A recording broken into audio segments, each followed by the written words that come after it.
Publications ప్రేక్షకులకు good news. Telugu రాష్ట్రాలలో TET DSC పుస్తకాలు ఇంకా ఆన్లైన్ క్లాసెస్ తో ప్రభంజనం సృష్టించి ఎన్నో ర్యాంకులు సాధించి రాష్ట్రంలోనే నంబర్ 1 సంస్థగా నిలిచింది ఎస్ఎన్ఎస్ పబ్లికేషన్స్. ఇప్పుడు నూతన ప్రణాళికతో మీ ముందుకు వచ్చేసింది. ఏపీడిఎస్సి ఎస్జిటిస్ ఆఫ్లైన్ క్లాసెస్ మన ప్రముఖ నగరమైనటువంటి విజయవాడలో ప్రారంభించబడుతుంది. అధునాతన టెక్నాలజీతో స్టేట్ నంబర్ 1 ఫ్యాకల్టీ చే బోధన, 100% సిలబస్ కంప్లీట్ చేసే విధంగా క్లాసెస్ ని నిర్వహించబడును. మా ఆఫ్లైన్ కోచింగ్ ప్రత్యేకతలు: నంబర్ 1 అతి తక్కువ ఫీజుతో జాయినింగ్స్, నంబర్ 2 ఉచితంగా పుస్తకాలను అందించబడును. ప్రతిరోజు ఎగ్జామ్స్ నిర్వహించబడును. ఆఫ్లైన్ కోచింగ్ వివరాలకు మీరు సంప్రదించవలసిన నంబర్ 9097588999. నాణ్యతకు నమ్మకానికి మారు పేరు మీ ఎస్ఎన్ఎస్ పబ్లికేషన్స్. ఈ రోజు మనం డిఎస్సి అదేవిధంగా గ్రూప్ 2, 3 అన్ని ఎగ్జామ్స్కి కూడా యూజ్ అయ్యేలాంటి చాలా చాలా ఇంపార్టెంట్ టాపిక్స్ అయినటువంటి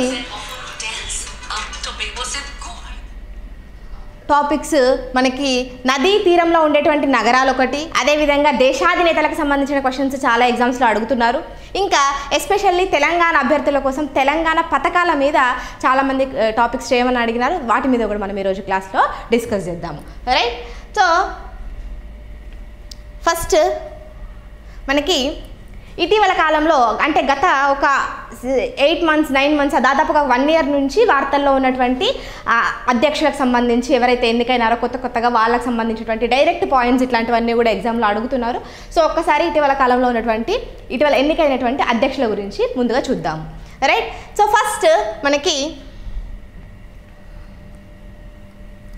ఈజిప్ట్కి సంబంధించి అబ్దుల్ ఫతా ఎల్-సిసి, ఇతను మనకి ఇదివరకు కూడా ఉన్నారు, ఇప్పుడు మళ్ళీ రీఎలెక్ట్ అయినారు కాబట్టి వార్తల్లో ఉన్నారు. దాదాపు అందరికీ తెలిసేటువంటి పేరే ఈజిప్ట్కి అబ్దుల్ ఫతా ఎల్-సిసి. నెక్స్ట్ అర్జెంటీనాకి మనకి జేవియర్ మిలీ గారు వచ్చారు. Javier Milei. సో మనకి బ్రిక్స్ గురించి డిస్కస్ చేసుకున్నప్పుడు బ్రిక్స్ కూటమిలోకి ఇంకా కొత్తగా 6 జాయిన్ అవుతాయని చెప్పి ముందుగా అనుకున్నప్పటికీ 5 మాత్రమే జాయిన్ అయ్యి 6వది అవ్వలేదు, లాస్ట్ మినిట్లో ఎగ్జిట్ అయింది. ఆ 6వ కంట్రీ ఏంటిదనంటే అర్జెంటీనా. ఈ జేవియర్ మిలీ గారు వచ్చిన తర్వాతనే వద్దు మేము బ్రిక్స్లో జాయిన్ అవ్వము అని చెప్పేసి జాయిన్ అవ్వకుండానే వాళ్ళు బయటికి విత్డ్రా చేసేసుకున్నారు, అంటే ఆ ప్రపోజల్ ఏదైతే ఉందో దాన్ని. సో అట్లా కూడా మీరు గుర్తుపెట్టుకున్నారు. అర్జెంటీనా మనకి జేవియర్ మిలీ. ఓకే,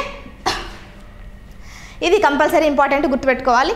ఇవన్నీ కూడా అధ్యక్షులకు సంబంధించి మాట్లాడుతున్నాము. తర్వాత మనం ప్రధానమంత్రులకు సంబంధించి కూడా చూద్దాము. ముందుగా అయితే అధ్యక్షులకు సంబంధించి, అదేవిధంగా ఈక్వెడార్ కంట్రీకి సంబంధించినటువంటి అధ్యక్షులు ఎవరు అని అంటే డేనియల్ నొబోవా ఈక్వెడార్ మనకి ఇటీవల వార్తల్లో ఉంది. ఎవరికైనా గుర్తుందా ఎందుకు అనేది? ఆన్సర్ చేయండి.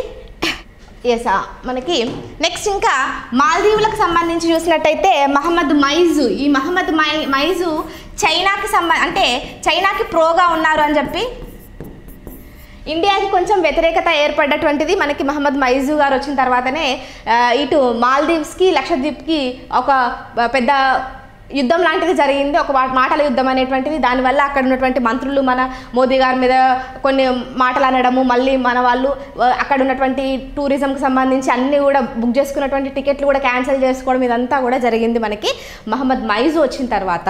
Right, compulsory important. మాల్దీవులకు సంబంధించి మహమ్మద్ మైజు ఉన్నారు. ఆయన చైనాకి కొంత సపోర్టివ్గా ఉన్నారు కాబట్టి మనకి కొంత వ్యతిరేకత అనేది ఏర్పడింది, అందుకని ఇంపార్టెంట్ అవుతారు. నెక్స్ట్ స్లోవేకియా దేశానికి అధ్యక్షులుగా పీటర్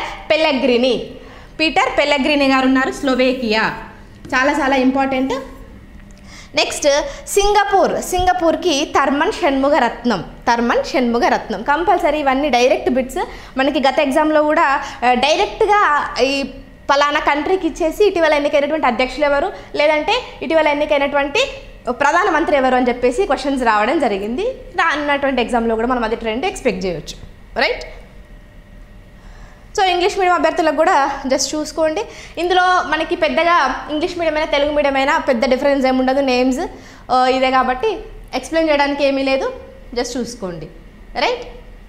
మనకి అదేవిధంగా టర్కీయే, దీనికి అంతకుముందు వరకు టర్కీ అనేది ఇటీవల కాలంలో దీనికి తుర్కీయే లేదా టర్కీ అనేటువంటి పేరు మారింది.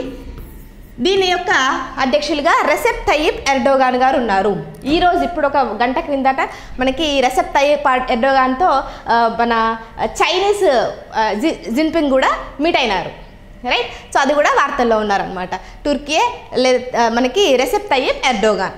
తర్వాత నేపాల్ రామచంద్ర పౌడెల్ మనకి అధ్యక్షులుగా ఉన్నారు. ఇక్కడ నేపాల్కి సంబంధించి దాదాపు అధ్యక్షులు ప్రధానమంత్రి అక్కడ కొంతమంది కన్ఫ్యూజ్ అవుతున్నారు.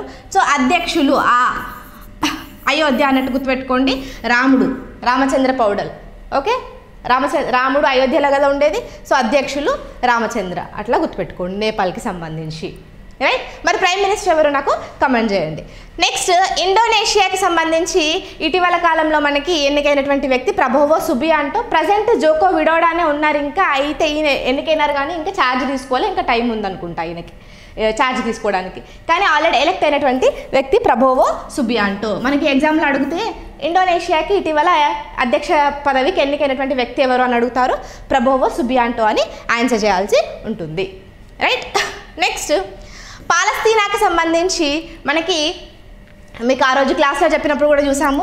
మనకి పాలస్తీనాకి ఇటు ప్రధానమంత్రి ఇటు అధ్యక్షులు ఇద్దరు కూడా, ఒకరేమో అబ్బాస్, ఒకరేమో మనకి ముస్తఫా. సో ప్రేమదేశం సినిమాలో అబ్బాస్ ముస్తఫా అని సాంగ్ పాడతాడు కదా అని చెప్పేసి మనం డిస్కస్ చేసుకున్నాం కదా. సో అట్లా మీరు ఇక్కడ పాలస్తీనాకు సంబంధించి అధ్యక్షులేమో అబ్బాస్. ఓకే, అధ్యక్షులు అబ్బాస్. అదేవిధంగా ప్రధానమంత్రి వచ్చేసి మనకి ముస్తఫా. అది మనం నెక్స్ట్ ప్రధానమంత్రుల దగ్గర డిస్కస్ చేద్దాం. ఇప్పుడు మనమంతా అధ్యక్షుల గురించి చూస్తున్నాము. పాలస్తీనాకి మహమ్మద్ అబ్బాస్. నెక్స్ట్ పాకిస్తాన్కి ఆసిఫ్ అలీ జర్దారీ. అధ్యక్షులు పాకిస్తాన్కి ఆసిఫ్ అలీ జర్దారీ. రైట్. ఇవి ఇంగ్లీష్ మీడియం వాళ్ళ కోసం. సింగపూర్ థర్మన్ షణ్ముగరత్నం, టర్కీ లేదంటే Turkey Recep Tayyip Erdogan, Nepal Ramachandra Paudel, Indonesia Prabowo Subianto, Palestine Mahmoud Abbas. తర్వాత శనగలు మాయమైపోయినాయి అని చెప్పేసి కోడ్ మీరే ఎవరో స్టూడెంట్స్ చెప్పినారు. రైట్. సో సెనగల్ బసిరో డియోమాయే ఫాయే అనేటువంటిది సెనగల్ అధ్యక్షుల యొక్క పేరు. సెనగల్ బసిరో డియోమాయే ఫాయే. రైట్, అట్లా గుర్తుపెట్టుకోండి. Next Chad Mahamat Idriss Deby లేదా దెబీ ఎట్లయినా okay. Chad Mahamat Idriss Deby. కంపల్సరీగా ఇప్పుడే గుర్తుపెట్టుకోవడానికి ట్రై చేయండి. అందుకే నేను స్లోగా చెప్తున్నా. ఇదంతా కూడా మీరు జస్ట్ ఫ్యాక్చువల్ కాబట్టి ఎక్కువ కాన్సన్ట్రేటెడ్గా వినడానికి ట్రై చేయండి. చూస్తూ అది మైండ్లో ఒకటికి 2 సార్లు అనుకుంటూ ఉండండి. సో దట్ ఈజీగా గుర్తుంటుంది. Next Lithuania. మనకి దీనికి సంబంధించి నేను ఒక చెప్పాను, వేణు అంటే మనకి ఫ్లూట్ లాంటి దాన్ని వేణు అంటాం కదా, వేణువు. సో అట్లా వేనియా. అట్లాగే అదొక మ్యూజికల్ ఇన్స్ట్రుమెంట్ కాబట్టి ఇక్కడ కూడా గిటానస్ కూడా గిటార్ అనుకోండి. గిటార్ అది కూడా ఒక సంగీత పరికరం కాబట్టి వేణు అండ్ గిటార్. లిథువేనియా గిటానస్ నౌజెడా అట్లా కూడా మీరు గుర్తుపెట్టుకోవచ్చు. రైట్. నెక్స్ట్ తైవాన్కి లై చింగ్ తే. ఇక్కడ చూడండి, తై లై సరిపోయిందా? అట్లా కూడా గుర్తుపెట్టుకోవచ్చు. తైవాన్ లై చింగ్ తే అట్లా ఒకటి. నెక్స్ట్ వియత్నాంకి టోలాం. ఇది చూడండి వియత్నాం. ఇంగ్లీష్లో రాసినట్టయితే మనకి వియత్నాం ఇలా ఉంటుంది కదా. దాని యొక్క అధ్యక్షులు టోలాం. ఇటు నామ్కి ఇటు Lam. Lam. Okay. Vietnam టోలాం, Lam. Rhymings అవన్నీ గుర్తుపెట్టుకోవడానికి చిన్న టిప్స్ కంపల్సరీగా మీరు ఇవి ఇలా ప్రతిసారి చదివినప్పుడల్లా వియత్నాం అనగానే టోలాం, లామ్ అంటూ గుర్తుపెట్టుకోండి. ఈజీ అవుతుంది. రైట్. సేమ్ అదే మళ్ళీ English medium. Pakistan Asif Ali Zardari, సెనగల్కి బసిరో డియోమాయే ఫాయే, చాద్కి Mohammed Idris దెబీ, లిథువేనియాకి గిటానస్ నౌసెడా, తైవాన్కి లై చింగ్ తే, పనామా జోస్ రౌల్ ములినో. మనకి పనామా జోస్ రౌల్ ములినో. దీనికి మనకి శర్మ సార్ క్లాస్లో చెప్పినప్పుడు కూడా చెప్పినారు, పనామా గుర్తుపెట్టుకోవడానికి అని చెప్పేసి. పనామా అంటే కాలువ, పనామా కాలువ గుర్తొస్తుంది అందరికీ. మురికి, కాలువలో మురికి అన్నట్టు గుర్తుపెట్టుకోండి అని చెప్పేసి. రైట్. ములినో మురికి అన్నట్టుగా. రైట్. నెక్స్ట్ డొమినికన్ రిపబ్లిక్కి లూయిస్ అబినాడర్. డొమినికన్ రిపబ్లిక్ మనకి ఇటీవల వార్తల్లో ఉంది. ఎవరికైనా గుర్తుందా ఎందుకు అనేది? ఎస్, వెరీ గుడ్ అండి Samatha Goud. Operation Indravati, very good. So మనకి ఇది మనం క్లాస్లో చెప్పుకున్నప్పుడు చాలాసార్లు డిస్కస్ చేసుకున్నాము. ఆపరేషన్ ఇంద్రావతి అని అంటే హైతీలో అక్కడ అల్లర్లు జరిగినప్పుడు అక్కడ నుంచి ఇండియన్స్ని పక్కనే ఉన్నటువంటి డొమినికన్ రిపబ్లిక్కి పంపించినారు ఆపరేషన్ ఇంద్రావతి అనేటువంటి పేరు మీద. ఆపరేషన్ ఇంద్రావతిలో ఉన్నటువంటి ఆ డొమినికన్ రిపబ్లిక్ మనకి, దానికి అధ్యక్షులు లూయిస్ అబినాడర్ గారు. నెక్స్ట్ హంగేరీకి అధ్యక్షులు థామస్ సుల్యూక్. ఇరాన్కి ఇటీవల కాలంలో మనకి హెలికాప్టర్ ప్రమాదంలో ఇబ్రహీం రైజీ గారు చనిపోవడం జరిగింది, రైట్. సో ఆ తర్వాత కొంతకాలం వేరే వాళ్ళు టెంపరీగా ఉన్నప్పటికీ ప్రజెంట్గా మళ్ళీ రీసెంట్గా ఎలక్షన్స్ అయినాయి. దాంట్లో మహమ్మద్ పెజెష్కియాన్ గారు ఎలక్ట్ అయినారు అధ్యక్షులుగా. సో ఇది కూడా ఇంపార్టెంట్ అవ్వడానికి ఛాన్స్ ఉంది మనకి ఎగ్జామ్లో అడగడానికి.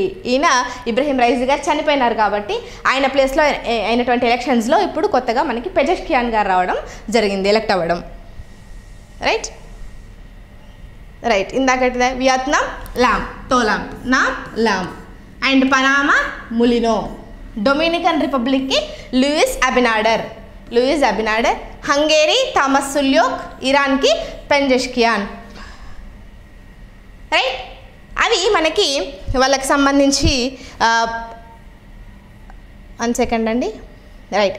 ఇప్పటిదాకా మనం ఈ వివిధ అధ్యక్షుల గురించి మాట్లాడుకున్నాము, వివిధ దేశాలలో ఇటీవల కాలంలో ఎన్నికైనటువంటి అధ్యక్షుల గురించి. సో మనకి డైరెక్ట్ బిట్స్ కింద వాటిని ఈ కంట్రీకి ఇటీవల కాలంలో ఎవరు ఎన్నికైనారని అడగొచ్చు, లేదంటే వాళ్ళ పేరు ఇచ్చి వీళ్ళు ఏ కంట్రీకి ఇటీవల కాలంలో అధ్యక్షులుగా ఎన్నికైనారో అని అడగొచ్చు. ఎలా అడిగినా కూడా మీరు ఆన్సర్ చేయాలంటే ఇందాక చెప్పినటువంటి ఆ కంట్రీ వాళ్ళ పేరు అనేది గుర్తుపెట్టుకోవాలి, ఓకే. అట్లాగే మనకి కొన్ని కంట్రీస్కి ప్రైమ్ మినిస్టర్స్ ఇంపార్టెంట్ అవుతారు. సో వాళ్ళు కూడా ఉన్నారు. వాళ్ళ గురించి చూసే కన్నా ముందు, ఎందుకంటే వరుసగా మీకు అవి ఇవి చూస్తే అక్కడ కన్ఫ్యూజ్ అయ్యే అవకాశం ఉంటుంది కాబట్టి మధ్యలో మనకి ఇండియాలో మేజర్గా నదీ తీరంలో ఉండేటువంటి సిటీస్, ఓకే, మనకి దాదాపుగా చూసుకున్నట్టయితే మేజర్ సిటీస్ అన్నీ కూడా మనకి నదీ తీరంలోనే ఉంటాయి. మనకి ఇది ఇండస్ వ్యాలీ సివిలైజేషన్ నుంచే చూసినట్టయితే ఎక్కడన్నా కూడా బాగా ఫ్లరిష్ అయ్యేటువంటి ఎకానమీ ఎక్కడ ఉంటుంది, నదీ తీరంలోనే ఉంటుంది. సో దాదాపు చాలా ఇంపార్టెంట్ సిటీస్, మేజర్ సిటీస్ అంతా కూడా మనకి నదీ తీరంలోనే ఉంటాయి. అయితే ఏ నది ఒడ్డు మీద ఏ సిటీ అనేది ఉంది అనేది మనకి ఎగ్జామ్ పాయింట్ ఆఫ్ వ్యూలో ఇంపార్టెంట్ అవ్వచ్చు. ఎస్పెషల్లీ డిఎస్సి పాయింట్ ఆఫ్ వ్యూలో ఇది చాలా చాలా ఇంపార్టెంట్ ఏరియా కిందకి మనం కన్సిడర్ చేయొచ్చు, రైట్. సో ఒకసారి జస్ట్ ఇది కూడా ఫ్యాక్చువలే మీకు ఇండియా మ్యాప్ మీద అండ్ రివర్ సిస్టమ్స్ మీద, నదీ వ్యవస్థ మీద ఏ నది ఎక్కడ వెళ్తుంది అనేటువంటి ఒక అవగాహన ఉండుంటే కనుక ఇవన్నీ కూడా ఈజీగా గుర్తుపెట్టుకోవడానికి ఛాన్స్ ఉంటుంది. ఒకసారి అంతా కూడా మీరు రీకలెక్ట్ చేసుకోవడానికి యూజ్ చేసుకోండి ఇక్కడ ఉన్నటువంటి ఇన్ఫర్మేషన్ అంతా కూడా, రైట్. ముందుగా మనకి యమునా నదికి సంబంధించి చూసినట్టయితే కనుక ఇటు ఫస్ట్ ఏమో ఇదేమో నది ఇక్కడ కనిపించేది, తర్వాత ఇవన్నీ ఆ నది ఒడ్డున ఉన్నటువంటి సిటీస్ మిడిల్లోవి, అండ్ లాస్ట్లో అది ఈ సిటీస్ ఎక్కడున్నాయి, ఏ రాష్ట్రంలో ఉన్నాయి అనేటువంటిది మనకి ఇక్కడ ఇచ్చినటువంటి సీక్వెన్స్, రైట్. సో ముందుగా యమునా నది ఒడ్డున మనకి ఆగ్రా ఉంది, అలహాబాద్ ఉంది, మధుర ఉంది. ఆగ్రా, అలహాబాద్, మధుర ఇవి మూడు కూడా మనకి ఏ నది ఒడ్డున ఉన్నాయి. డైరెక్ట్ క్వశ్చన్ అడగవచ్చు అనమాట. అలహాబాద్ ఏ నది ఒడ్డున ఉంది అంటే యమునా నది ఒడ్డున ఉంది అని చెప్పేసి చెప్పొచ్చు, రైట్. మనకి దాని యొక్క స్టేట్ వచ్చేసి రాష్ట్రం మనకి ఉత్తరప్రదేశ్. నెక్స్ట్ యమున మళ్ళీ మనకి ఢిల్లీ కూడా ఏ నది ఒడ్డున ఉందంటే యమునా నది ఒడ్డునే ఉంది. అది కూడా మనకి రాష్ట్రం, లేదంటే యూటీ అని కూడా అనుకోవచ్చు ఇక్కడ, బేస్డ్ ఆన్ ద సిచ్యువేషన్ మారుతూ ఉంటుంది కాబట్టి, రైట్. సో ఇది ఢిల్లీ. నెక్స్ట్ కలకత్తా సిటీ మనకు తెలుసు, కలకత్తా నగరి అని సాంగ్లో కూడా మనకు క్లియర్గా ఉంటుంది కదా. కలకత్తా ఏ నది ఒడ్డు మీద ఉంటుంది అంటే హుగ్లీ నది మీద ఉంటుంది. ఇదే కలకత్తా, ఇదే హుగ్లీ నది అనగానే మీకు ఏం గుర్తు రావాలి అని అంటే మొట్టమొదటి అండర్ వాటర్ మెట్రో ఎక్కడొచ్చింది? కలకత్తాలోనే, ఈ హుగ్లీ నదిలోనే వచ్చింది, రైట్. So compulsory important. మొట్టమొదటి అండర్ వాటర్ మెట్రో ఈ హుగ్లీ ఇక్కడే తీసుకురావడం జరిగింది. నెక్స్ట్ హౌరా కూడా మనకి హుగ్లీ నది దగ్గర ఉంది, పశ్చిమ బెంగాల్లో, క్లియర్. నెక్స్ట్ మనకి సరయూ నది రీసెంట్గా మనం చూసాము. సరయూ నదికి సంబంధించి అయోధ్య ఏ నది ఒడ్డున ఉంది అని అంటే సరయూ నది అని చెప్పేసి, రైట్. అదే ఉత్తరప్రదేశ్లో ఉంది. అదేవిధంగా గోమతి, ఇటీవల కాలంలో మనము గంగా నదికి సంబంధించి గోమతి, గండక్, కోసి వాటి యొక్క సీక్వెన్స్ ఏంటి అనేది కూడా మనకి రెగ్యులర్ క్లాసెస్లో చూసినాం కదా. అవి కూడా ఇటీవల యూపీఎస్సీ ఎగ్జామ్లో అడిగినారు. సో రానున్నటువంటి గ్రూప్ 2, 3 ఎగ్జామ్స్లో కూడా అడగడానికి ఛాన్స్ ఉంది. మీరు గంగా నది వ్యవస్థ చదువుతున్నప్పుడు దానికి సంబంధించినటువంటి ఈ గండక్, గోమతి అండ్ గోగ్రా ఇవన్నీ నదులు ఉన్నాయి కదా, అవి వాటి యొక్క సీక్వెన్స్ నార్త్ నుంచి మనకి లెఫ్ట్ నుంచి రైట్కి, లేదంటే రైట్ నుంచి లెఫ్ట్కి, like west to east, east to west అడిగేటువంటి ఛాన్స్ ఉంది. కాబట్టి అది కూడా మ్యాప్ నేను మీకు క్లాస్లో మ్యాప్ వేసి కూడా చూపించినాను, ఒకసారి జాగ్రత్తగా మళ్ళీ చూసుకోండి ఆ క్లాసెస్ అంతా, రైట్. సో గోమతి మనకి లక్నో సిటీ ఎక్కడుంది అని అంటే గోమతి నది ఒడ్డున ఉంది, అది ఉత్తరప్రదేశ్లో ఉంది, రైట్.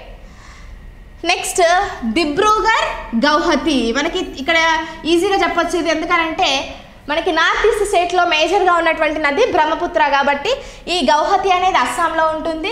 అండ్ దిబ్రూగర్ కూడా మనకి ఇక్కడే నార్త్ ఈస్ట్ కాబట్టి అస్సాం కాబట్టి ఇది బ్రహ్మపుత్ర నది ఒడ్డున ఉంది, రైట్.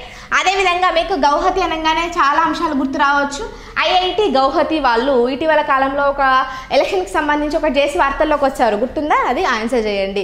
అదేవిధంగా మనం నిన్న పండుగలకు సంబంధించి మాట్లాడుతున్నప్పుడు అస్సాం గురించి మనకి కామాఖ్య ఫెస్టివల్, మా కామాఖ్య ఫెస్టివల్ అనేటువంటి దాని గురించి చూస్తూ అంబుబాచి మేళా అనేది చూసాము. అది కూడా మనకి అస్సాంలో జరుగుతోంది, గౌహతిలో, రైట్. అట్లా మీకు ఒక టాపిక్కి సంబంధించి అంశాలన్నీ కూడా గుర్తుపెట్టుకోవడానికి ట్రై చేయండి. నెక్స్ట్ మనకి నాసిక్, నాందేడ్ ఈ 2 సిటీస్ కూడా మనకి మహారాష్ట్రలో ఉన్నాయి, గోదావరి నది ఒడ్డున ఉన్నాయి. అదేవిధంగా ఆంధ్రప్రదేశ్లో చూసుకున్నట్టయితే రాజమండ్రి, అంతర్వేది మనకి గోదావరి నది ఒడ్డునే ఉన్నాయి. అదేవిధంగా తెలంగాణలో చూస్తే భద్రాచలం, మంచిర్యాల, బాసర ఇవన్నీ కూడా మనకి గోదావరి నది ఒడ్డునే ఉన్నాయి. కాబట్టి ఈ గోదావరికి సంబంధించి ఇటు మహారాష్ట్రలో, అటు ఆంధ్రప్రదేశ్లో, ఇటు తెలంగాణలో ఏ సిటీస్ అనేవి గోదావరి నది ఒడ్డున ఉన్నాయనేది మీకు ఇక్కడ క్లియర్గా తెలుసుకోవచ్చు, రైట్. నెక్స్ట్ కటక్, హీరాకుడ్, రాజ్పూర్, సంబల్పూర్ ఇవన్నీ కూడా మనకి ఒడిస్సాలోని ప్రాంతాలు, రైట్. సో కటక్, హీరాకుడ్, రాజ్పూర్, సంబల్పూర్ ఈ ఒడిస్సాలోని ఈ సిటీస్ అన్నీ కూడా మనకి మహానది ఒడ్డున ఉన్నాయి. మనకి మహానది చూసినట్టయితే కనుక ఒడిస్సా నుంచి వెళ్తుంది కదా. సో మహానది ఒడ్డున కటక్, హీరాకుడ్, రాజ్పూర్, సంబల్పూర్ అనేటువంటి ప్రాంతాలు ఉన్నాయి ఒడిస్సా రాష్ట్రానికి సంబంధించి. అదేవిధంగా మనకి అమర్కంటక్, మధ్యప్రదేశ్కి సంబంధించి అమర్కంటక్, అదేవిధంగా జబల్పూర్, హోషంగాబాద్ ఇవి 3 సిటీస్ కూడా మనకి మధ్యప్రదేశ్లో ఉన్నాయి, నర్మదా నది ఒడ్డున ఉన్నాయి, రైట్. చాలా ఇంపార్టెంట్. ఇదే మనకి నర్మదా నది గురించి ఇటీవల కాలంలో ఒక స్టాచ్యూ గురించి మాట్లాడినాం, అదేంటనేది నాకు ఆన్సర్ చేయండి. ఎస్, బత్తిని సతీష్ గారు, గూడెం సత్యనారాయణ స్వామి గారు కూడా ఆ టెంపుల్ కూడా గోదావరి అని అంటున్నారు. Yes, Vignana Deepika video and audio clear అంటున్నారు, thank you so much. Yes, Ravanthi Rathod correct. మనకి అస్సాంకి సంబంధించి ఇటీవల మనం మైదామ్స్ గురించి మాట్లాడినాము, ఆ అస్సాం రాజుల యొక్క సమాధులకు సంబంధించి. అదేవిధంగా Lachit Borphukan statue of valour, శౌర్యానికి ప్రతీకగా ఉన్నటువంటి దాని గురించి మాట్లాడినాము, right. Studies house good evening అండి. వంశధార రివర్, వంశధార నది మీద ఉన్నటువంటి సిటీ లేదంటే టౌన్ ఏంటంటే కనుక కళింగపట్నం ఏ నది ఒడ్డు మీదన ఉంది అని అడగొచ్చు. వంశధార ఆంధ్రప్రదేశ్లో. అదేవిధంగా శ్రీకాకుళం ఏ నది ఒడ్డున ఉందంటే లాంగుల్య. ఇప్పుడు ఇక్కడ మీకు ఒక క్వశ్చన్, లాంగుల్య నది అంటే ఏ నదికి ఇంకొక పేరు లాంగుల్య నది అనేటువంటిది, లేదంటే లాంగుల్య నదికి ఇంకొక పేరు ఉంది, అదేంటిది? ఆన్సర్ చేయండి. శ్రీకాకుళం ఏ నది ఒడ్డున ఉందంటే లాంగుల్య నది, లేదంటే దానికి ఇంకొక పేరు కూడా ఉంది, అది నాకు తెలిసి అందరికీ తెలిసినటువంటి పేరు అయి ఉండొచ్చు. ఇది ఆంధ్రప్రదేశ్లో ఉంది. త్వరగా ఆన్సర్ చేయండి, లాంగుల్య. నెక్స్ట్ మనకి లాంగుల్య అంటే నాగావళి రివర్కి ఇంకొక పేరండి. సో మీకు నాగావళి అన్న లాంగుల్య అన్న కూడా కన్ఫ్యూజ్ అవ్వకండి, 2 ఒకటే. అవి శ్రీకాకుళం మనకి నాగావళి రివర్ ఒడ్డున ఉంటుంది. అదేవిధంగా రోపార్, లూధియానా, బాక్రానంగల్, ఫిరోజ్పూర్ ఇవన్నీ కూడా మనకి పంజాబ్లో ఉండేటువంటి సిటీస్. అక్కడ ఏ నది ఒడ్డున ఉన్నాయంటే సట్లెజ్ నది ఒడ్డున ఉన్నాయి. నెక్స్ట్ పాట్నా, బగల్పూర్. మనకి పాట్నా అంటే తెలుసు, బీహార్కి సంబంధించి, రైట్. సో పాట్నా, బగల్పూర్ ఇవి 2 కూడా గంగా నది ఒడ్డున ఉన్నాయి. వారణాసి, కాన్పూర్ ఇవి ఉత్తరప్రదేశ్లో, ఇవి కూడా మనకి గంగా నది ఒడ్డున ఉన్నటువంటి సిటీస్. అదేవిధంగా మహాబలేశ్వరం మనకి మహారాష్ట్రలో ఉంటుంది, ఇది కృష్ణా నది ఒడ్డున ఉంది, అదేవిధంగా నాగార్జున సాగర్, విజయవాడ, అమరావతి, కొండపల్లి, శ్రీశైలం ఇవి ఆంధ్రప్రదేశ్ తెలంగాణకు సంబంధించినటువంటి సిటీస్. నాగార్జున సాగర్, విజయవాడ, అమరావతి, కొండపల్లి, శ్రీశైలం ఇవన్నీ కూడా మనకి కృష్ణా నది ఒడ్డున ఉన్నాయి. హైదరాబాద్ వచ్చి మనకి మూసీ రివర్ ఉన్నాయి. మూసీ రివర్ ఒడ్డున ఉన్నది తెలంగాణలో. మూసీకి పాత పేరు మనకి ముచ్చుకుంద నది, ముచ్చుకుంద రివర్ అనేటువంటి పేరు కూడా ఉంది మూసీ. రైట్. తర్వాత అలంపూర్ తెలంగాణలో ఉన్నటువంటి సిటీ. ఇది వచ్చేసి మనకి తుంగభద్ర నది ఒడ్డున ఉంది. Tungabhadra, Alampur. Right. Okay. Next అట్లాగే ఇంగ్లీష్ మీడియం క్లాసెస్ కూడా ఇంగ్లీష్ మీడియం వాళ్ళ కోసం మళ్ళీ ఇందాక చెప్పినటువంటివే బ్రహ్మపుత్ర, గోదావరి మీద ఉన్నటువంటి సిటీస్ అన్నీ కూడా ఉన్నాయి. ఒక్కసారి చూడండి. ఓకే. శ్రీకాళహస్తి మనకి ఇవి మళ్ళీ నెక్స్ట్ తెలుగు ఇంకో స్లైడ్లో ఉంది, చూపిస్తానండి. అప్పటికి ఒకసారి ఇంగ్లీష్ మీడియం వాళ్ళైతే చూసుకోండి. మనకి తపతి నది ఒడ్డున ఉన్నటువంటి సిటీస్ ఏంటి అంటే సూరత్, బుర్హాన్పూర్ గుజరాత్కి సంబంధించి. అదేవిధంగా ఒడిస్సా మనకి తాల్చేర్, ఉదయగిరి, రూర్కెలా. రైట్. ఇక్కడ చూడండి. సబర్మతి, అహ్మదాబాద్ మనకి ఎక్కడుంది? గుజరాత్కి సంబంధించినటువంటి అహ్మదాబాద్ అంటే సబర్మతి నది ఒడ్డున ఉంది. అదేవిధంగా హరిద్వార్, బద్రీనాథ్ ఇవన్నీ కూడా ఉత్తరాఖండ్లో గంగా నది ఒడ్డున ఉన్నాయి. అజ్మీర్ రాజస్థాన్కి సంబంధించినటువంటి అజ్మీర్ సిటీ మనకి లూని నది ఒడ్డున ఉంది. లూని. కోట, గాంధీ సాగర్ ఇవి రెండు కూడా రాజస్థాన్కి సంబంధించినటువంటి ప్లేసెస్. ఇవి చంబల్ నది ఒడ్డున ఉన్నాయి. చంబల్. తిరుచిరాపల్లి మనకి తమిళనాడులో ఉంది. ఇది కావేరీ నది ఒడ్డున ఉంది. కావేరీ నది. Right. Next Mysore, Srirangapatnam. Mysore and Srirangapatnam రెండు కూడా కర్ణాటకలో ఉన్నాయి. రైట్. మనకి ఇది కావేరీ నది ఒడ్డున ఉన్నాయి. అదేవిధంగా ఔరంగాబాద్ దాని పేరు ఇప్పుడు శంభాజీనగర్గా మార్చినారు. ఔరంగాబాద్కి శంభాజీనగర్, శంబాలా కాదు శంభాజీనగర్, మహారాష్ట్రలో కావేరీ నది ఒడ్డున ఉన్నాయి. సో మీరు ఇక్కడ చూడండి, కావేరీ నదిలో ఇటు తమిళనాడు, ఇటు కర్ణాటక మనకి. అదేవిధంగా ఇది శ్రీరంగపట్నం తమిళనాడు అనుకుంటానండి, ఒక్కసారి చూడండి. ఎస్, ఇవి మనకి తమిళనాడు, కర్ణాటక, అదేవిధంగా మహారాష్ట్రలో ఔరంగాబాద్, శంభాజీనగర్. తర్వాత ఇది పనాజీ, గోవా క్యాపిటల్. పనాజీ ఏ నది ఒడ్డు మీద ఉందంటే మాండోవి. రైట్. నెక్స్ట్ సువర్ణరేఖ మనకి జంషెడ్పూర్ అనేటువంటి సిటీ మనకి సువర్ణరేఖ నది ఒడ్డున ఉంది. ఇది జార్ఖండ్కి సంబంధించి. నెక్స్ట్ లడాఖ్లో లే ఉంది. లేహ్ సిటీ ఇది సింధు నది ఒడ్డున ఉంది. ఇండస్. నెక్స్ట్ మొరాదాబాద్ ఇది ఉత్తరప్రదేశ్లో ఉన్నటువంటి ఒక సిటీ. ఇది రామ్గంగా నది ఒడ్డున ఉంది. ఓకే. ఇవి మనకి నదులు. అదేవిధంగా ఆ తీర ప్రాంతాల్లో ఉండేటువంటి సిటీస్ అవి ఏ రాష్ట్రంలో ఉన్నాయి అనేటువంటిది కూడా చూసాము. చాలా ఇంపార్టెంట్ పాయింట్స్ అవన్నీ కూడా ఒకసారి రివైజ్ చేసుకోండి. మీరు వీలైతే చదువుతున్నప్పుడు ఒక్కసారి మనకి ఇండియా మ్యాప్ అంతా కూడా దగ్గర పెట్టుకొని రివర్ సిస్టమ్ అనేటువంటిది ఓపెన్ చేసుకొని, వీలైతే లేదంటే అట్లాస్ పెట్టుకొని అవి చూసుకుంటూ కనుక మీరు ఒకసారి చదివితే చాలా ఈజీగా గుర్తుంటుంది. రైట్. నెక్స్ట్ ఇందాక మనం అధ్యక్షుల గురించి మాట్లాడినాం కదా. ఇప్పుడు ప్రధానమంత్రులు, ఇటీవల ఎన్నికైనటువంటి ప్రధానమంత్రుల గురించి చూద్దాము. ముందుగా పోలాండ్కి సంబంధించి చూసినట్టయితే కనుక Donald tusk. Okay. Poland Donald tusk. Next New Zealand ప్రధానమంత్రి క్రిస్టఫర్ లగ్జన్. అదేవిధంగా స్లోవేకియాకి ఇందాక అక్కడ అధ్యక్షుల గురించి చూసాము. స్లోవేకియాకి అధ్యక్షులు పీటర్ పెల్లిగ్రిని. ఇక్కడేమో మనకి రాబర్ట్ ఫికో గారు స్లోవేకియా యొక్క ప్రధానమంత్రి. స్పెయిన్కి పెడ్రో శాంచెజ్. అదేవిధంగా మనకి ఐర్లాండ్ దేశానికి సంబంధించినటువంటి ప్రధానమంత్రి ఎవరు అని అంటే సైమన్ హ్యారిస్ గారు ఐర్లాండ్ ప్రధానమంత్రిగా ఇటీవల ఎన్నికై వార్తల్లో ఉన్నారు. అదేవిధంగా కువైట్ దేశానికి సంబంధించి ఆ పేరు చూడండి, పేరు చూస్తే దాదాపు అర్థమైపోతుంది. అహ్మద్ అబ్దుల్లా అల్ అహ్మద్ అల్ సబా. చాలా పెద్దగా ఉంది, గుర్తుపెట్టుకోవడానికి ట్రై చేయండి. కువైట్ అహ్మద్ అబ్దుల్లా అల్ అహ్మద్ అల్ సబా. ఓకే. నెక్స్ట్ మనకి పోర్చుగల్ దేశానికి సంబంధించి లూయిస్ మాంటెనిగ్రో పోర్చుగల్ దేశానికి ప్రధానమంత్రిగా ఉన్నారు. తువాలు అనేటువంటి ఒక చిన్న ఐలాండ్ కంట్రీ పసిఫిక్ ఓషన్లో ఉంటుంది. దానికి సంబంధించి మనకి ఫెలెటి టియో ఇటీవల వార్తల్లో ఉన్నారు, రైట్, ప్రధానమంత్రిగా ఎన్నికయ్యి ఫెలెటి టియో తువాలు. నెక్స్ట్ పాలస్తీనాకి ఇందాకే చెప్పాను, మనకి అధ్యక్షులేమో అబ్బాస్ గారు పాలస్తీనాకి సంబంధించి, ప్రధానమంత్రి ఏమో ముస్తఫా రైట్, ముస్తఫా అబ్బాస్ పాలస్తీనాకి సంబంధించి.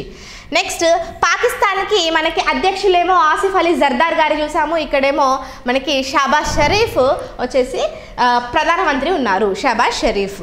Next democratic republic of Congo DRC, ఇది చాలా ఇంపార్టెంట్, ఇదివరకు కూడా మనం రీసెంట్ టైమ్స్లో చూసాము దీని గురించి. ఎందుకంటే జుడిత్ సుమిన్వా తులుకా, ఈవిడ ఒక లేడీ, ఒక స్త్రీ, ఆఫ్రికా కంట్రీలో ప్రధానమంత్రి పోస్ట్కి ఎన్నికైనటువంటి మొట్టమొదటి మహిళ అన్నమాట. అందుకని వార్తల్లో ఉన్నారు జుడిత్ సుమిన్వా తులుకా గారు డెమోక్రటిక్ రిపబ్లిక్ ఆఫ్ కాంగోకి ప్రధానమంత్రిగా ఎన్నికవ్వడం ద్వారా, రైట్. నెక్స్ట్ చాడ్కి అల్లమాయే హలీన్. చాడ్ అంటే మనం ఇంట్లో చాట ఉంటుంది తెలుసా, తెలంగాణ బాగా తెలుసు, చాట్లో అల్లం వేసుకొని ఎల్లిపాయలు వేసుకొని తీస్తూ ఉంటారు, చాడ్లో అల్లం, చాడ్ అల్లమాయే హలీనా, ఓకే, గుర్తుపెట్టుకోండి. నెక్స్ట్ సొలమాన్ దీవులు, ఇది మనకి గత ఎగ్జామ్లో ఏదో ఒక ఎగ్జామ్లో అడిగినారంటే, ఇటీవల కాలంలో TSలో జరిగిన ఎగ్జామ్లో అడిగినారు. సొలమాన్ దీవులు జెరెమియా మనెలే. నెక్స్ట్ మనకి యెమెన్కి సంబంధించి అహ్మద్ బిన్ ముబారక్ గారు ప్రధానమంత్రిగా ఉన్నారు. అండ్ యూకేకి ఇటీవలే ఎన్నికైనారు మనకి రిషి సునాక్ వెళ్ళిపోయి ఆయన ప్లేస్లో కీర్ స్టార్మర్ గారు ఎన్నికైనారు, కాబట్టి ఇది కూడా ఇంపార్టెంట్ అవ్వచ్చు. అదేవిధంగా నెదర్లాండ్స్ కూడా ఇటీవల కాలంలో మనకి డిక్ స్కూఫ్ గారు ప్రధానమంత్రిగా ఎన్నికైనారు. వీళ్ళిద్దరు చాలా వెరీ వెరీ రీసెంట్, గత ఒక 1 month కూడా అవ్వలేదు, రైట్. Netherlands Dick Schoof. ఇవి మనకి రీసెంట్లీ ఎలక్టెడ్ ప్రైమ్ మినిస్టర్స్కి సంబంధించి ఇంగ్లీష్ మీడియం స్టూడెంట్స్ కోసం ఇవి ఒకసారి చూసుకోండి. కువైట్, పోర్చుగల్, ఇది ట్రూ ట్రాన్స్లేషన్ అండి. తువాలు అంటే మనకి టవల్స్ అని వస్తుంది, right. So Tuvalu Feleti Teo, Palestine Mustafa, Pakistan Shehbaz Sharif, Democratic Republic Congo Judith Suminwa Tuluka. ఈవిడే మనకి ఆఫ్రికాలో ప్రధానమంత్రిగా ఎన్నికైనటువంటి మొదటి మహిళ, ఆఫ్రికన్ మహిళ మనకి జుడిత్ సుమిన్వా తులుకా గారు, రైట్. అదేవిధంగా Chad Allamaye Halina, Solomon Islands Jeremy Manele, Yemen Ahmed bin Mubarak, UK Keir Starmer, Netherlands Dick Schoof, right. ఇవి మనకి వాటికి సంబంధించినటువంటి ఇంపార్టెంట్ అంశాలన్నీ కూడా. ఓకే, ఇప్పుడు చూడండి మనకి ఇవాళ క్లాస్లో ఇప్పటి వరకు మనం వివిధ దేశాల్లో ఇటీవల ఎన్నికైనటువంటి ప్రధానమంత్రుల గురించి చూసాము. అదేవిధంగా మనకి వివిధ దేశాల్లో ఎన్నికైనటువంటి అధ్యక్షుల గురించి చూసాము. ఆ తర్వాత నదీ తీరాల్లో ఉండేటువంటి సిటీల గురించి చూసాము. ఇప్పుడు చాలామంది అడుగుతున్నటువంటి టాపిక్ మనకి తెలంగాణ పథకాలకు సంబంధించి చేయమని చెప్పి చాలామంది అడిగినారు. సో తెలంగాణ గురించినటువంటి కొంత రీసెంట్ మనకి కొత్త గవర్నమెంట్ ఏర్పడ్డప్పటి నుంచి ఉన్నటువంటి చిన్న చిన్న విషయాలు అండ్ స్కీమ్స్కి సంబంధించినటువంటి కొంత ఇన్ఫర్మేషన్ చూడడానికి ట్రై చేద్దాం, రైట్. ముందుగా మనకి తెలంగాణకు సంబంధించి శాసనసభ స్థానాలు వచ్చేసి 119 శాసనసభ స్థానాలు, రైట్. తర్వాత శాసన మండలి అంటే ఇవేమో మనకి ఎమ్మెల్యే, వీళ్ళేమో MLC, okay, member of legislative assembly, member of legislative మనకి కాన్స్టిట్యూట్, ఇవి, ఓకే. నెక్స్ట్ శాసన మండలికి సంబంధించి ఎమ్మెల్సీస్ 40 మంది, 119 ఎమ్మెల్యేస్, ఇవి MLCs. Next Lok Sabha seats 17 and Rajya Sabha seats 7. Lok Sabha, Rajya Sabha 17, 119, 40. Next జిల్లాలు మొత్తం ఎన్ని ఉన్నాయి ఇప్పటికీ అని అంటే 33 జిల్లాలు ఉన్నాయి తెలంగాణకు సంబంధించి. టోటల్ డిస్ట్రిక్ట్స్ మనకి 33, రైట్. తెలంగాణ లెజిస్లేచర్ సీట్స్ అంటే ఎమ్మెల్యేస్ అండ్ తెలంగాణ లెజిస్లేటివ్ కౌన్సిల్కి సంబంధించి ఎమ్మెల్సీస్కి legislative council seats 40, 119, 40, Lok Sabha seats 17, Rajya Sabha seats 7, districts 33. అదేవిధంగా తెలంగాణ రాష్ట్ర చిహ్నాలు కనుక చూసినట్టయితే మనము మొన్న రీసెంట్ క్లాస్లో ఇండియాకి సంబంధించినటువంటి ఇంపార్టెంట్ చిహ్నాలు, ఫ్లాగ్ అవన్నీ కూడా చూసినాం కదా. ఇప్పుడు తెలంగాణకు సంబంధించి చూద్దాము. అదేవిధంగా రీసెంట్గా మళ్ళీ నెక్స్ట్ టైము ఏపీకి సంబంధించినటువంటి క్లాస్ ఒకటి చేద్దాము స్పెషల్లీ ఏపీకి దగ్గరలో ఎగ్జామ్ ఉన్నప్పుడు. దానికి సంబంధించి అప్పుడు అక్కడ చూద్దాము, రైట్. సో తెలంగాణ రాష్ట్ర చిహ్నాలకు సంబంధించి మనకి తెలంగాణ రాష్ట్ర మాతృగీతం జయ జయ హే తెలంగాణ జనని జయకేతనం, ఇది రచించిన వాళ్ళు ఎవరు అంటే అందశ్రీ. ఇటీవల కాలంలో దీనికి సంబంధించి మనకి ఎంఎం కీరవాణి గారు మనకి పాట కూడా ట్యూన్ కూడా తయారు చేసినారు. సో దాన్ని కూడా ఇటీవల కాలంలో దాన్ని ప్రదర్శించడం కూడా జరిగింది, రైట్. సో జయ జయ హే తెలంగాణ జనని జయకేతం అనేది పాట, దాన్ని రచించింది ఎవరు అని అడగవచ్చు, అందశ్రీ గారు. అదేవిధంగా మీకు డైరెక్ట్గా ఇదొకటి అడగకుండా అందశ్రీ గారు ఇంకా కొన్ని పాటలు కూడా రాసినారు. సో వాటి మీద కూడా అడగడానికి ఛాన్స్ ఉంటుంది. సో ఓవరాల్గా మీకు అందశ్రీ అనేటువంటి పర్సన్ ఇంపార్టెంట్ అవుతారు. నెక్స్ట్ రాష్ట్ర పుష్పం మనకి తంగేడు, శాస్త్రీయ నామం కేసియా ఆర్క్యులేటా అండ్ రాష్ట్ర ఫలం సీతాఫలం, దీన్ని శాస్త్రీయ నామం వచ్చి శానోనా స్క్వామోజా. రాష్ట్ర వృక్షం జమ్మి చెట్టు, మనకి శాస్త్రీయ నామం ప్రోసోపిస్ సినరేరియా. జమ్మి చెట్టు చాలా ఇంపార్టెంట్ మనకి, ఎస్పెషల్లీ దసరా పండుగ నాడు జమ్మి ఆకు కూడా పెట్టుకొని బంగారం అని పిలుచుకుంటారు తెలంగాణకు సంబంధించి. అదేవిధంగా రాష్ట్ర పక్షి పాలపిట్ట, శాస్త్రీయ నామం కొరాషియస్ బెంగాలెన్సిస్. అదేవిధంగా రాష్ట్ర జంతువు చూసినట్టయితే కనుక మచ్చల జింక, శాస్త్రీయ నామం యాక్సిస్. రాష్ట్ర స్థాయి ప్రధాన క్రీడ కబడ్డీ. రాష్ట్ర చేప కొర్రమీను లేదా కొర్రమట్ట. రాష్ట్ర పశువు పొడజాతి పశువు. రాష్ట్ర అధికారిక ఛానల్ యాదగిరి. రాష్ట్ర అధికారిక మాసపత్రిక తెలంగాణ. ఇప్పటి వరకు ఉన్నటువంటివి. సో ఇంకా ఏమన్నా కొత్తగా మార్పులు జరిగితే అవి మళ్ళీ మీరు ఎప్పటికప్పుడు అప్డేట్ చేసుకోవాల్సి ఉంటుంది, రైట్. సో రాష్ట్ర అధికారిక చిహ్నాన్ని రూపొందించింది ఎల్ఏ లక్ష్మణ్ గారు. రాష్ట్ర పండుగలు బతుకమ్మ బోనాలు. రాష్ట్ర అధికారిక భాష తెలుగు ఉర్దూ. ఇవన్నీ అందరికీ తెలిసినవే కాబట్టి ఇంకొంచెం ఫాస్ట్గా చెప్తున్నా. మనం స్కీమ్స్ దగ్గర కొంచెం డీటెయిల్డ్గా చూద్దాము, రైట్. సో ముందుగా మనకి తెలంగాణకు సంబంధించి ప్రజెంట్ సీఎం రేవంత్ రెడ్డి గారు ఉన్నారు. అదేవిధంగా మనకి ఉప ముఖ్యమంత్రి మల్లు భట్టి విక్రమార్క గారు ఉన్నారు, రైట్. తర్వాత గవర్నర్గా ఎవరున్నారు అంటే సిపి రాధాకృష్ణన్ ప్రజెంట్. ఈయన అడిషనల్ ఛార్జెస్ కింద వచ్చారు. ఒరిజినల్గా ఆయన ఏ రాష్ట్రానికి మనకి అంటే కనుక జార్ఖండ్. ఇది కూడా ఒక ఎగ్జామ్లో అడిగినారు ఇటీవల. తెలంగాణ రాష్ట్రానికి ఇన్ఛార్జ్ గవర్నర్గా ఉన్నటువంటి సిపి రాధాకృష్ణన్ గారు ప్రస్తుతం ఏ రాష్ట్ర గవర్నర్గా కూడా ఉన్నారు అని చెప్పేసి క్వశ్చన్ అడిగినారు అనమాట. ప్రస్తుతం జార్ఖండ్ గవర్నర్గా ఉన్నటువంటి వ్యక్తి మనకి అడిషనల్ ఛార్జ్ కింద రావడం జరిగింది తమిళిసై గారు రిజైన్ చేసిన తర్వాత, రైట్. తర్వాత మనకి హైకోర్టు చీఫ్ జస్టిస్ వచ్చేసి ఆలోక్ ఆరాధే, ఓకే, జస్టిస్ ఆలోక్ ఆరాధే గారు ఉన్నారు. ఆయన్ని ప్రమాణ స్వీకారం చేయించారు, అది కూడా ఒక పాయింట్ గుర్తుపెట్టుకోండి. అదేవిధంగా మనకి ఫస్ట్ మనకి డిసెంబర్ 7న కొత్త ప్రభుత్వం ఏర్పడినప్పుడు అనుమల్ రేవంత్ రెడ్డి గారు సీఎం అయినప్పుడు ఉన్నటువంటి ఆవిడ తమిళిసై సౌందరరాజన్ ఉన్నారు. ఆ తర్వాత ఇందాక చెప్పినటువంటి జార్ఖండ్ గవర్నర్ అయినటువంటి అతనికి అడిషనల్గా ఇచ్చారు సిపి రాధాకృష్ణన్ గారు, రైట్. ఈ పాయింట్స్ అన్నీ కూడా గుర్తుపెట్టుకోండి. నెక్స్ట్ మనకి ఎగ్జామ్ పాయింట్ ఆఫ్ వ్యూలో డైరెక్ట్ బిట్స్ అడగడానికి ఛాన్స్ ఉన్నటువంటి పాయింట్స్ చూసుకోండి. ఒకటి మనకి కాంగ్రెస్ ప్రభుత్వము 6 హామీలు 6 గ్యారంటీస్ 6G అని చెప్పొచ్చు 6 హామీలతో ఈ ప్రభుత్వం అనేది రావడం జరిగింది. ఆ 6 హామీలను కలిపి మనకి అభయహస్తం అనేటువంటి పేరుతో వచ్చిండ్రు. సో డైరెక్ట్గా క్వశ్చన్ అడగవచ్చు ఏ పేరుతో వచ్చింది అని చెప్పేసి. అభయహస్తం అనేటువంటి పేరుతో అభయహస్తం, ఓకే. 6 హామీలు అభయహస్తం అనేటువంటి పేరుతో ఫస్ట్ సంతకం దాని మీద చేసినారు. తర్వాత హైదరాబాద్లోని నాంపల్లి నియోజకవర్గంలో బోయగూడ కమాన్ దగ్గర ఉండే ఒక దివ్యాంగురాలు అనేటువంటి తుమ్మరి రజని అనే ఆవిడకి ఉద్యోగం ఇస్తూ ఆవిడకి సెకండ్ ఫైల్ మీద సంతకం చేసినారు, రైట్. సో చాలా ఇంపార్టెంట్ మనకి ఫస్ట్ ఫైల్ దేని మీద, సెకండ్ సంతకం దేని మీద అనేటువంటిది అభయహస్తం అనేది గుర్తుపెట్టుకోవాలి. ఇవి మనకి అభయహస్తానికి సంబంధించినటువంటి లోగో, రైట్. సో దీంట్లో ఈ 6 స్కీమ్స్ ఏవి అనేది కంపల్సరీగా ఇంపార్టెంట్ గుర్తుపెట్టుకోవాలి. అండ్ ఓవరాల్గా మేజర్ హెడ్డింగ్స్ మనకి 6 అయినప్పటికీ వాటిలలో సబ్ ఉన్నాయి. అంటే ఫర్ ఎగ్జాంపుల్ మహాలక్ష్మిలో మళ్ళీ ఒక 3 కేటగిరీస్ ఉన్నాయి.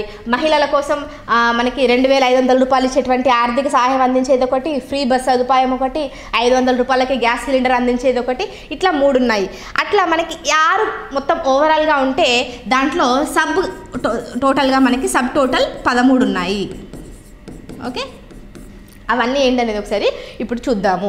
ముందుగా ఈ 6 అనేది కంపల్సరీగా మీరు గుర్తుపెట్టుకోవాలి. ఒకటేమో మహాలక్ష్మి పథకం, అది కంప్లీట్గా ఉమెన్కి సంబంధించిందే, ఓకే. మహాలక్ష్మి పథకంలో మొత్తం స్త్రీలకు సంబంధించిందే మనకి మహాలక్ష్మి పథకం.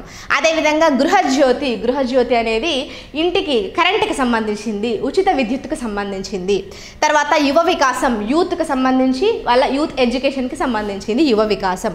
ఇందిరమ్మ ఇండ్లు అనేటువంటిది పేదవాళ్ళకి ఇల్లు అదేవిధంగా స్థలాలు ఇచ్చేటువంటి ఒక ప్లేస్ ఇందిరమ్మ ఇండ్లు అనేది. దీంట్లో తెలంగాణ ఉద్యమకారులకు కూడా కొంత బెనిఫిట్స్ అనేవి యాడ్ చేసినారు, రైట్. నెక్స్ట్ చేయూత పథకం దేనికి అంటే మనకి హెల్త్కి సంబంధించి రాజీవ్ ఆరోగ్యశ్రీ పథకం కింద మనకి హెల్త్ ఇన్సూరెన్స్కి సంబంధించినటువంటిది చేయూత పథకం.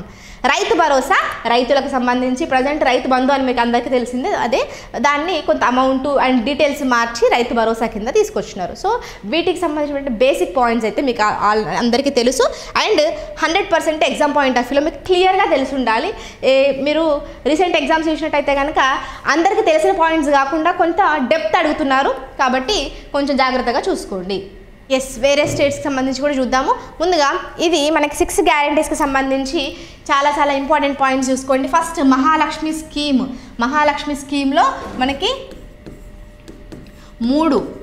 మూడు అంశాలు గుర్తుపెట్టుకోవాలి. ఒకటేమో 2500 రూపాయలు స్త్రీలకి ఇచ్చేలాగా ఫినాన్షియల్ అసిస్టెన్స్, ఆర్థిక సాయం 2500 రూపాయలు ఎవ్రీ మంత్ ఇచ్చేది. ఇది ఇంకా స్టార్ట్ అవ్వలేదు, సో జస్ట్ గుర్తుపెట్టుకోండి. ఎవ్రీ మంత్ 2500 రూపాయలు. మరి దీనికి ఏంటి అర్హత అనంటే కనుక స్త్రీ వివాహితురాలు అయి ఉండాలి, అదేవిధంగా బిలో పవర్టీ లైన్ అయి ఉండాలి, వాళ్ళ యొక్క ఆదాయం అనేది 2 లక్షల కంటే తక్కువ ఉండాలి, ఇది ఒక కండిషన్. తర్వాత free bus travel for women across the state, ఇది 2500 కాకుండా మనకి ఫ్రీ బస్సు, ఉచిత బస్సు ప్రయాణం, ఇది మనకి డిసెంబర్ 9నే స్టార్ట్ అయింది, రైట్. ఫస్ట్ స్టార్ట్ అయింది మనకి. దీనికి మొట్టమొదటిసారిగా ఫస్ట్ టికెట్ ఎవరికి ఇష్యూ చేసినారు అని అంటే తెలంగాణకు చెందినటువంటి బాక్సర్ నిఖత్ జరీన్ ఆవిడకి దీంట్లో భాగంగా మొట్టమొదటి 0 టికెట్ అనేది ఇష్యూ చేసినారు, రైట్. తర్వాత మనకి ఎల్పిజి సిలిండర్ గ్యాస్ కూడా 500 రూపాయలకే ఇచ్చేలాగా ఇంకొక పథకం అనేది తీసుకొచ్చినారు. అయితే ఈ 500 రూపాయలకు సంబంధించినటువంటి సిలిండర్ పథకం ఏదైతే ఉందో దీనికి సంబంధించి కొన్ని ఎగ్జామ్లో ఇంపార్టెంట్ పాయింట్స్ గుర్తుపెట్టుకోవాల్సింది ఏంటి అని అంటే మనకి గత లాస్ట్ 3 ఇయర్స్గా ఒక ఇంట్లో వాడుతున్నాడు అంటే యావరేజ్ కన్సంప్షన్ ఉంటుంది కదా, దాన్ని బేస్ చేసుకొని వాళ్ళకి ఎన్ని ఇవ్వాలి అనేటువంటిది డిసైడ్ చేస్తారు. సో ఇదే ఎగ్జాంపుల్లో మనకి పాయింట్ కూడా అడిగినారు, గత లాస్ట్ ఎన్ని సంవత్సరాలకు సంబంధించినటువంటి యావరేజ్ క్యాలిక్యులేట్ చేస్తారంటే గత 3 ఇయర్స్కి సంబంధించినటువంటి యావరేజ్ అనేది క్యాలిక్యులేట్ చేసి దాన్ని బేస్ చేసుకునేటువంటిది ఒక పాయింట్, రైట్. అదేవిధంగా మనకి ఈ ఆయిల్ మార్కెటింగ్ కంపెనీస్ ఉంటాయి కదా, ఈ ఆయిల్ మార్కెటింగ్ కంపెనీస్కి గవర్నమెంట్ మనకి ముందుగానే అడ్వాన్స్గానే ఎవ్రీ మంత్లీ బేసిస్లో డబ్బులు అనేది ఇస్తూ ఉంటుంది అడ్వాన్స్గానే. అంటే మనకి ఆయిల్ మార్కెటింగ్ కంపెనీస్కి ఏమో మనం అంటే మనకి గ్యాస్ వస్తుంది కదా, డైరెక్ట్గా మనం 500 రూపాయలు ఇవ్వడం కాదు, మనకి ఎంత ఉంటే అంత ఇవ్వాలి, ఆ రిమైనింగ్ అమౌంట్ మళ్ళీ మన అకౌంట్కి వేస్తారనమాట, రైట్. అయితే ఇదంతా కూడా ఇప్పుడు ఏంటంటే ఒక పైలట్ బేసిస్గానే జరుగుతుంది, ఇంకా దాన్ని ఇంకా మార్చడానికి ఇవన్నీ కూడా ఫీజిబిలిటీస్ చూస్తున్నారు. ఇప్పటి వరకు ఉన్నటువంటి టెక్నికల్ ఇష్యూస్ అయితే కనుక చూస్తే మనకి 500 రూపాయలకి సిలిండర్ అనేటువంటి దానికి సంబంధించి ఏంటి అని అంటే ఫస్ట్ ఓఎంసీస్ అంటే ఆయిల్ మార్కెటింగ్ కంపెనీస్ ఉంటాయి. ఇవేం చేస్తాయి మనకి గవర్నమెంట్కి అమౌంట్ ఎంత అవుతుంది అని చెప్పేసి చెప్తారు కాబట్టి గవర్నమెంట్ ఈ ఆయిల్ మార్కెటింగ్ కంపెనీస్కి అడ్వాన్స్గానే మనకి ఇంత మంత్కి ఇంత అవుతుంది అనేటువంటి అమౌంట్ ఇస్తుంది, రైట్. తర్వాత మనకి ఈ ఆయిల్ మార్కెటింగ్ కంపెనీస్ మనకి గ్యాస్ సిలిండర్స్ ఇస్తాయి ఇంటికి, అప్పుడు మనం డబ్బులు పే చేస్తాము. పే చేసిన తర్వాత మనకి సబ్సిడీ రావాలి కదా, 500 రూపాయలు మిగిలింది మనం ఎక్స్ట్రా ఏదైతే కడతామో ఆ సబ్సిడీ అమౌంట్ మళ్ళీ ఈ OMC companies oil marketing companies అకౌంట్లోకి డైరెక్ట్గా డీబీటీ డైరెక్ట్ బెనిఫిట్ ట్రాన్స్ఫర్ ద్వారా డైరెక్ట్గా ఈ అకౌంట్లోకే వేస్తారు. అండ్ దీంట్లో ఈ సిలిండర్ అనేది మహిళ పేరు మీదనే ఉండాలి, ఓకేనా. ఇంటికి సంబంధించినటువంటి గృహిణి ఇల్లాలు పేరు మీదనే ఉండాలి. ఇవి దీనికి సంబంధించినటువంటి అంశాలు. నెక్స్ట్ మనకి రైతు భరోసాకు సంబంధించి చూసినట్టయితే కనుక నెక్స్ట్ పాయింట్ రైతు భరోసా. రైతు భరోసాలో చూసినట్టయితే ముందుగా రైతులకి, అదేవిధంగా టెనెంట్ అంటే రైతు ఏమంటారండి తెలుగులో, ఫార్మర్స్ అండ్ టెనెంట్ ఫార్మర్స్కి 15,000 రూపాయలు. ఫార్మర్స్ అండ్ టెనెంట్ ఫార్మర్స్కి ఇదివరకు మనకి ఓన్లీ ఫార్మర్స్కి మాత్రమే ఉండేది, అంటే ఇలా కౌలు రైతులు, కౌలు రైతులకు ఉండేది కాదు, ఇప్పుడు కౌలు రైతులకు కూడా యాడ్ అయింది. సో రైతులకి అదేవిధంగా కౌలు రైతులకు కూడా 15,000 రూపాయలు అనేటువంటిది మనకి రైతు భరోసా ద్వారా అందిస్తారు. అదేవిధంగా 12,000 రూపాయలు వ్యవసాయ కూలీలకి 12,000 రూపాయలు. అదేవిధంగా వరి పండించే వాళ్ళకి వరి పంటకి గాను 500 రూపాయల బోనస్. ఎవరైతే వరి పండిస్తారో వాళ్ళకి 500 రూపాయల బోనస్ అనేది. ఈ 3 మనకి రైతు భరోసాలో భాగంగా ఇచ్చినటువంటి హామీలు. కంపల్సరీగా గుర్తుపెట్టుకోండి. ఇక్కడ టెనెంట్ ఫార్మర్స్ కూడా ఉన్నారు అనేది గుర్తుపెట్టుకోవాలి. రైట్. అదేవిధంగా మనకి ఇందాకటి దాంట్లో ఇక్కడ సిలిండర్ అనేది ఓన్లీ గృహ అవసరాలకు మాత్రమే, డొమెస్టిక్ పర్పసెస్కి మాత్రమే, చిన్న చిన్న బిజినెస్కి లేదంటే పెద్ద బిజినెస్కి అని అంటారు. ఓకేనా. సో అక్కడ మనకి కన్ఫ్యూజ్ చేయడానికి ఎగ్జామ్లో రీసెంట్గా పెట్టి బిజినెస్కి అని అన్నారు. సో అట్లా ఏ బిజినెస్కి కూడా వర్తించదు. ఓన్లీ నార్మల్ రెగ్యులర్ గృహ అవసరాలకి మాత్రమే మనకి ఈ గృహజ్యోతి అనేది, సిలిండర్స్ కాదు సారీ, మన గృహజ్యోతి పథకం గురించి మాట్లాడుతున్నప్పుడు చెప్తాను, అదొకసారి గుర్తుపెట్టుకోండి. రైట్. అదేవిధంగా ఇది కూడా మనకి రైతు భరోసా కూడా ఫార్మర్స్ అండ్ కౌలు రైతులకు కూడా అనేది గుర్తుపెట్టుకోండి. 15,000 రూపాయలు అనేది. రైట్. ఇది 15,000 per year for farmers and tenant farmers. తర్వాత 12,000 ఏమో లేబరర్స్కి, అంటే వ్యవసాయ కూలీలకు సంబంధించి. తర్వాత ప్యాడీ క్రాప్కి 500 బోనస్, అది సెకండ్ రైతు భరోసా. తర్వాత యువ వికాసానికి సంబంధించి విద్యా భరోసా కార్డ్ అనేది 5 లక్షల వర్త్ ఉన్నటువంటి విద్యా భరోసా కార్డ్ అనేటువంటిది స్టూడెంట్స్కి ఇస్తారు. సో దాన్ని యూజ్ చేసుకొని వాళ్ళు నేషనల్, ఇంటర్నేషనల్, స్టేట్ ఎక్కడైనా సరే వాళ్ళ యొక్క విద్య అనేది వాళ్ళు పొందొచ్చు. అది యువ వికాసం ద్వారా ఒక బెనిఫిట్ అనమాట. 5 లక్షల రూపాయల వర్త్ ఉన్నటువంటి విద్యా భరోసా కార్డ్ ఇస్తారు. అదేవిధంగా తెలంగాణలో ప్రతి మండలంలో కూడా ఒక ఇంటర్నేషనల్ స్కూల్ అనేది, రైట్,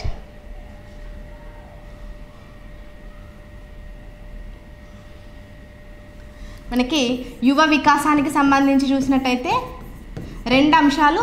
ఒకటేమో 5 lakh రూపీస్ కార్డు, విద్యా భరోసా కార్డు, విద్యా భరోసా అనేటువంటి కార్డు. తర్వాత మనకి తెలంగాణ ఇంటర్నేషనల్ స్కూల్ అనేది ఎవ్రీ మండల్, ప్రతి మండలానికి కూడా పెట్టాలి అనేటువంటిది ఈ యువ వికాసం కింద తీసుకొచ్చినటువంటి 2 గ్యారంటీలు అన్నమాట. రైట్. నెక్స్ట్ అంశం మనకి ఇందిరమ్మ ఇండ్లు, 4వది ఇందిరమ్మ ఇండ్లు. దీంట్లో భాగంగా ఎవరికైతే ఇల్లు స్థలం లేదో, రైట్, సో ఇందులో 2 ఉన్నాయి. ఒకటేమో ఇళ్ళ స్థలం ఉన్న వాళ్ళకి అందులోనే ఇల్లు కట్టియడం ఒకటి, కొంతమందికి ఏమో ఇళ్ళ స్థలం కూడా లేని వాళ్ళకి ఇళ్ళ స్థలం ఇచ్చి అదేవిధంగా డబ్బులు ఇచ్చి ఇల్లు కట్టియడము, ఇవి కూడా ఉన్నాయి. దాంతోపాటు మనకి తెలంగాణ మూమెంట్కి సంబంధించి తెలంగాణ ఉద్యమకారులకు కూడా 250 స్క్వేర్ యార్డ్స్ ల్యాండ్ ఇచ్చేటువంటిది కూడా మనకి ఇందిరమ్మ ఇండ్ల పథకంలో భాగంగా ఉంది. కంపల్సరీగా ఇంపార్టెంట్.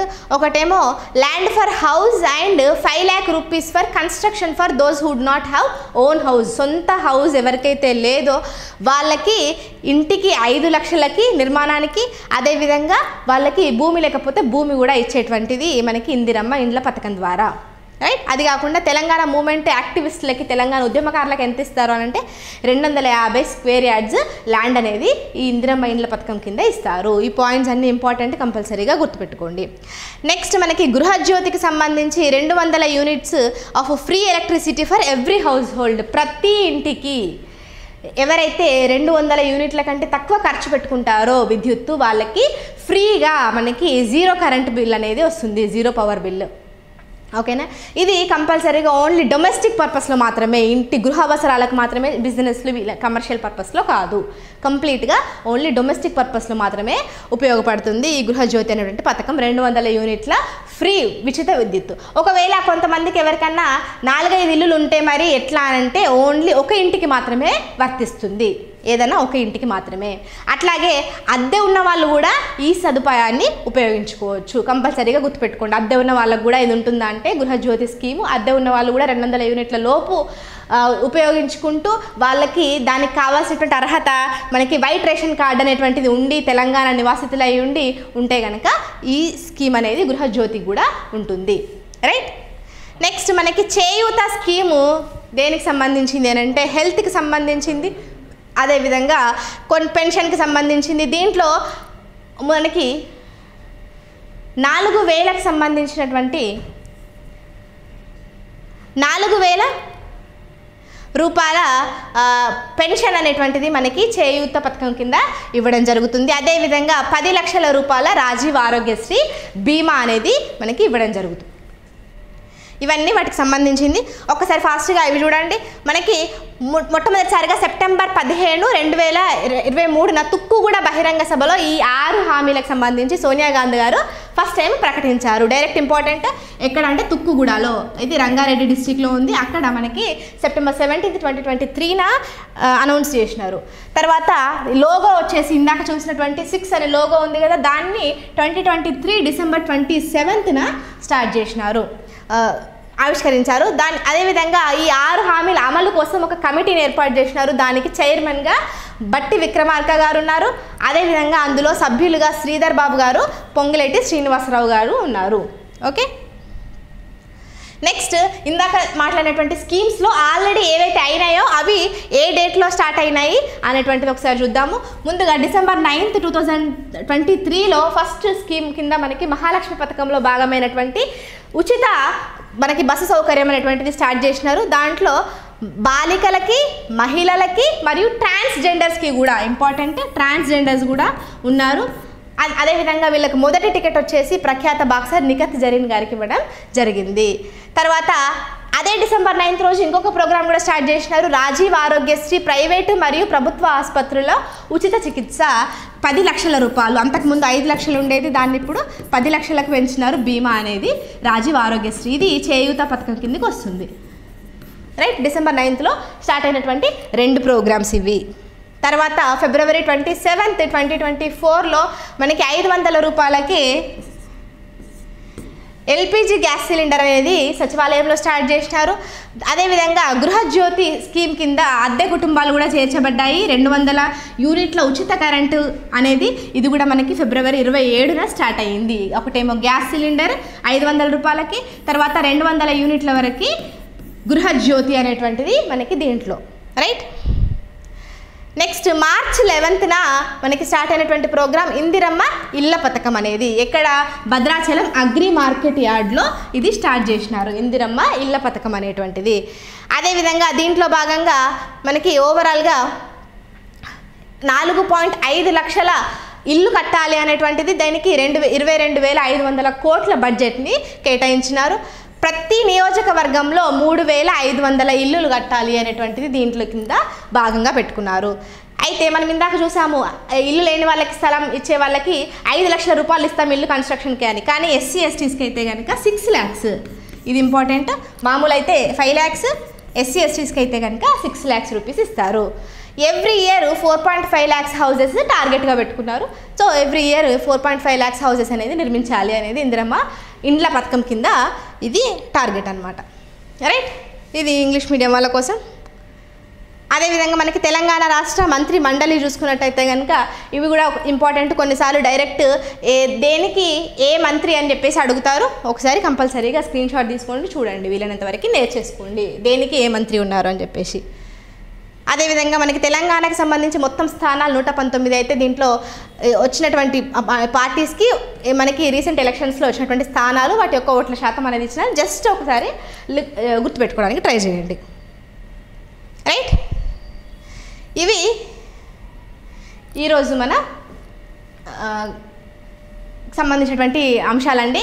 అండ్ ఇంకా మిగిలిన అంశాలతోటి రేపటి క్లాస్లో మళ్ళీ సేమ్ 6 o'clockకి ఇంకా ఎగ్జామ్కి ఉపయోగపడేటువంటి అంశాలన్నీ కూడా రివిజన్తో మళ్ళీ రేపటి క్లాస్కి వద్దాము. వీడియో నచ్చితే ఖచ్చితంగా లైక్ చేయండి, మీ ఫ్రెండ్స్ అందరికీ కూడా షేర్ చేయండి. అండ్ ఇప్పటివరకు మన ఛానల్ని సబ్స్క్రైబ్ చేసుకోకపోతే వెంటనే సబ్స్క్రైబ్ కూడా చేసుకోండి. That's all for today. Thank you so much. Happy learning.